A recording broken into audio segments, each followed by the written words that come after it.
Hi, welcome to Marketplace. I'm Erica Johnson in Vancouver. We seem to be a society obsessed with keeping our homes clean. We want our bathrooms and our kitchens hospital-grade disinfected. Cleaning products promise miracles, faster, easier, better results, less scrubbing. But could it be our clean freak streak is actually harming our kids? Here's Wendy Mesley with the story.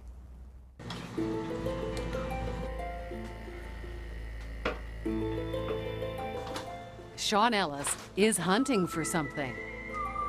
Something in this house that's invisible. In the air, maybe. It could be the house, we're not sure. Something that could explain why this family keeps getting sick. In the past year, I found that I was getting really stuffed up and I developed bronchitis. It doesn't seem to be getting better. It just seems to be getting worse. So I want to try and find out what's going on. Amanda Saul has severe respiratory problems. 5 weeks ago, she was rushed to the hospital because she couldn't breathe. I called Sean because I was having a lot of problems breathing-wise, and I wasn't sure if it had to do with the house, with the molds and stuff, or if it had to do with the quality of the house, or maybe even our cleaning products. Her oldest son, Kieran, is 3 years old. Like so many kids these days, he suffers from allergies, eczema, and recently, asthma. It's my oldest that I'm concerned about because he has asthma, so anything could trigger that. So Amanda turned to Ellis, a toxicologist who's begun marketing his services to anxious homeowners. Sean tests the air in people's homes, looking to see how many chemicals or other particulate matter may be floating there. There's a growing concern about the connection between people's health and their indoor environment. Sean tests for all kinds of things: mold, moisture, and more, he's testing for chemicals. Some of my clients using cleaners, especially if it's a combination of cleaners, can actually make them dizzy or have headaches. What he's talking about are cleaning products, like the ones Amanda and her husband use every day. Many of them contain chemicals. I think the majority of the awareness of cleaning products in people's homes are that a cleaning product is natural and safe. I don't think people consider cleaning products chemicals. And this young family likes their cleaners as much as anyone else. It is very seductive to try and get the best cleaning product out there that will actually do the job. Open wide. In your mouth, not on the floor. Speaking of seductive, check out the advertising. The Come On to Parents is full of babies and young children looking adorable and oh so vulnerable. It's a parent's job to keep them free from germs. So, say the ads, spray that change table with Lysol, clean that high chair with disinfecting wipes, and don't forget to mop those floors before putting baby down to play. Last year, Canadians spent over $275 million on household cleaning products. They're appealing to the fear of danger for their children and the desire to keep them safe. Lysol spray kills 99.9% of germs. Kathy Cooper is a senior researcher with the Canadian Environmental Law Association. What do you think when you see that? I find it very troubling that those kinds of chemicals are being sprayed in a child's crib. I think it's unnecessary, and I worry about the long-term toxicity. Cooper says there's a lot we don't know about the chemicals in our cleaners because companies are not required to tell us. For cleaning products in particular, the only thing the label will tell you is that issue of, is it seriously toxic? If you swallow it. If you swallow it or get in your eye. Or, you know, will the container blow up or whatever if you puncture it. But you don't have any information about chronic toxicity, long-term toxicity. In Vancouver, Larry Stoffman is an international expert on chemical hazards information. We're talking about children that are exposed to these products in the home, and they're exposed to these products on a 24-hour-a-day basis. We're also talking about hazardous ingredients that can have effects at very tiny levels of exposure. You never know, and you're never sure as what level is a safe level, and that assumption shouldn't be made. Ever look at the label of your favorite floor cleaner or furniture polish? There's not much on it. That's because companies are protected by trade secrets. If you do find an ingredient, it's there because it could blow up or poison you. Many other chemicals are not even listed. If you had the kind of labeling laws, for instance, they have in Europe, where it would tell you that this product contains something that may cause cancer, for example, and another similar product that does the same job doesn't, you might not buy the product that contains the carcinogen. If you didn't, then the market would determine what manufacturers put in their products. We're basically conducting an enormous experiment on our children and our children's children. Sean Ellis is testing the air in parts of the house where cleaners are stored. He's measuring volatile organic compounds, or VOCs. His meter does not tell you how strong or harmful the chemical particles might be. All it does is provide clues as to how many particles there are. You can always smell those cleaners, even though they're all tightly sealed. Sure enough, everywhere the cleaning products are kept, the readings jump. We asked Sean to test 3 of the products we saw in the commercials. The average home normally reads about 50 parts per billion. Let's see what happens with the Pledge, 273 parts per billion. According to Sean, anything over 500 could be a problem for sensitive people. What about Clorox wipes? So again, a simple wipe, and the levels jump up from the hundreds into the thousands here. And finally, the Lysol disinfecting spray. We're now in the parts per million as opposed to the parts per billion. So you're looking at about 12,000. That's about 1,000 times higher than the Clorox. I'm cleaning the counters, but am I doing something opposite where I'm affecting my kids' respiratory problems? We live in an increasingly chemical society. Experts don't know how dangerous these chemicals might be, but they are starting to worry. Dr. Gideon Corin is a pediatrician at the Hospital for Sick Children in Toronto. How can we, as one of the most advanced countries in the world, allow these to enter our household for small children without the appropriate testing to see that it's safe? Dr. Corin says young children are especially vulnerable, partly because of exposure. Everything goes into their mouths, and they virtually live on the floor. But also, young kids are more sensitive because they're still developing the basic body systems, the brain, the internal organs, the respiratory and immune systems.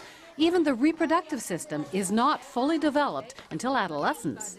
We got a call just last week from a supervisor in a daycare center. They said, well, we've been using some different cleaning chemicals in our daycare. And suddenly, not only the staff, but the children are complaining of problems. And they wanted to know what was in the cleaning products. There are no resources in this country for people like that to turn to. What is this? Dr. Corin and a researcher are conducting a study. They're looking at the babies of mothers who were exposed to chemical solvents in the workplace. This mother worked in the packaging area of a chemical plant that produces pesticides and fertilizers for commercial use. Baby Jenna is having her vision tested. We don't know her results yet, but research on other kids is in. So you're finding that vision is affected in some of these fetuses, babies. What does that indicate? What does that mean? Well, of course, vision is one of the functions of the human brain. So it means that these chemicals find themselves through mom, through the umbilical cord, into the baby, into the developing brain, and damaging functions there. And the baby is born already with a problem. Wipe this off. Jenna's mom was at least warned she was working with toxic chemicals. Manufacturers are obliged to release toxicology data in the workplace. When these same chemicals are used in the home, the exposure is lower, but no one knows what effect they may have, and there's no obligation to inform us. Dr. Corin isn't the only specialist to be increasingly concerned about what living in such a chemical society might be doing to our kids. Respiratory illness is the leading cause of admission to hospital for children.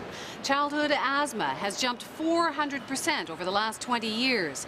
And after injuries, cancer is now the leading cause of death among children aged 5 to 9. There's increasing evidence of links between those kinds of chronic health effects in children and a certain range of chemicals in our environment.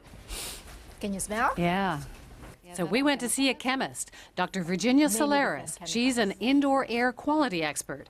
And we asked her, what's in some of these products being marketed to young families? This is one product we're looking at, Lysol antibacterial action. It does actually list ingredients, ethanol, 79%. And not just any ethanol, says Solaris, it's denatured ethanol. She's put together a book for us full of data sheets which list the hazards of specific chemicals in the workplace. Again, there's nothing like this available on the effect of these chemicals when used in the home. Here's what Solaris discovered about denatured ethanol. May cause irritation of eyes and mucous membranes, may cause central nervous system depression if inhaled or ingested.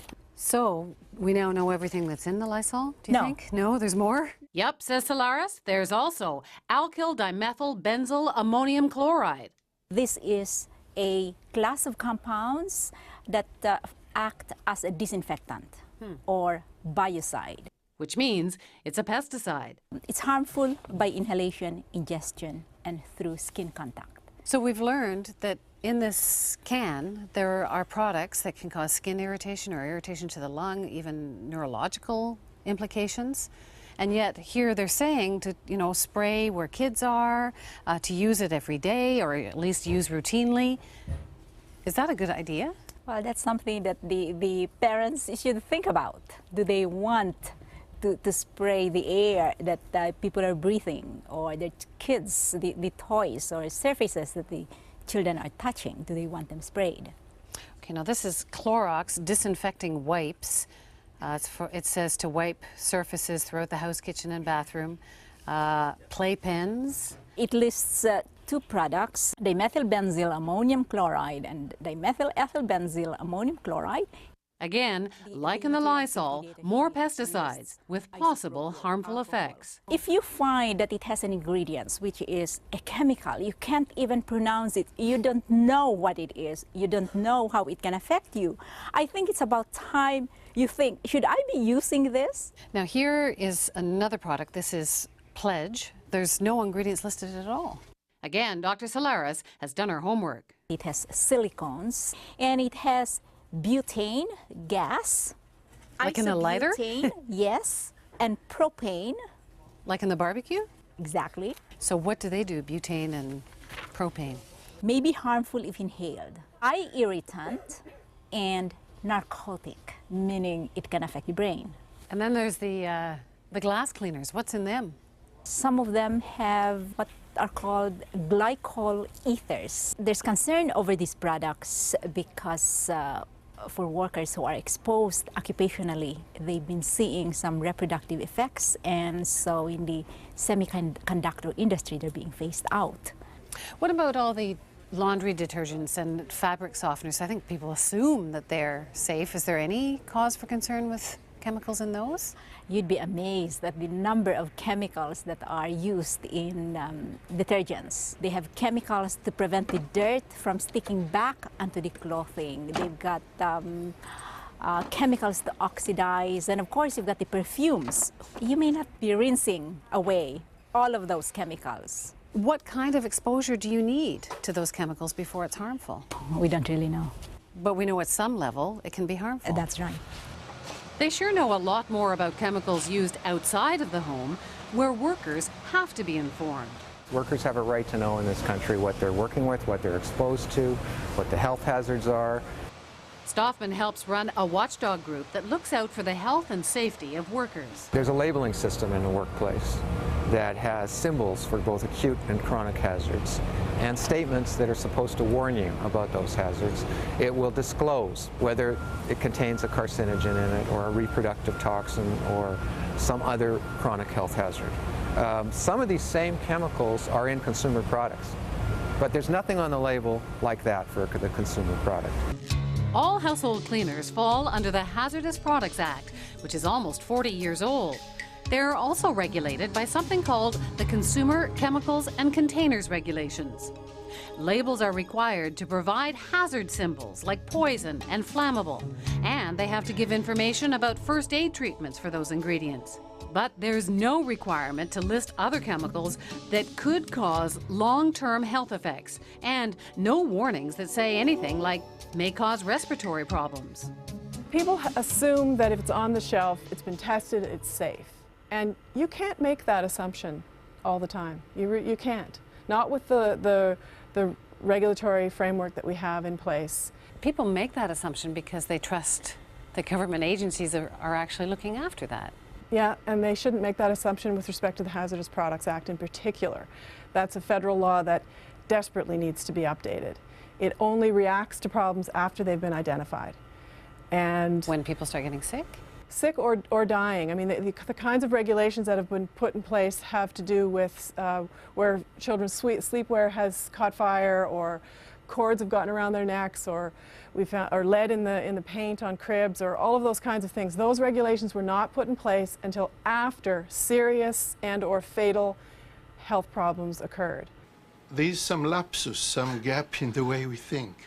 I would expect my government, my regulatory process, to expect such tests to be done before something is approved to be used where small children are growing. While Dr. Corrin's regulatory process, Health Canada sent us this email where they say the responsibility for assessing the hazards associated with a chemical product is that of the manufacturer or importer. We wanted to ask Health Canada about its role and about some of the concerns raised in this story, but they refused repeated requests for an on-camera interview. The makers of Lysol, Clorox, and Pledge said they were unavailable for an interview, and so did their trade association. Just doing a casual count, I noticed more than 10 different types of cleaners in your home. Meanwhile, back at the Sauls, Sean has just finished advising Amanda to cut back on some of her cleaning products. I think I'm going to go through all of them and try and find one or two that will work. But also another way I might do it too is to try and see what natural products are out there. If there's a demand for that, the industry will provide it. So Amanda Saul has decided to cut down on the chemicals in her home. But she'll have to figure it out on her own. For the time being, at least, the government and manufacturers are under no obligation to help her. And that's our show for this week. For Wendy Mesley and everyone at Marketplace, thanks a lot for joining us. I'm Erica Johnson in Vancouver. See you next week. Hi, welcome to Marketplace. I'm Erica Johnson in Vancouver. We seem to be a society obsessed with keeping our homes clean. We want our bathrooms and our kitchens hospital-grade disinfected. Cleaning products promise miracles, faster, easier, better results, less scrubbing. But could it be our clean freak streak is actually harming our kids? Here's Wendy Mesley with the story.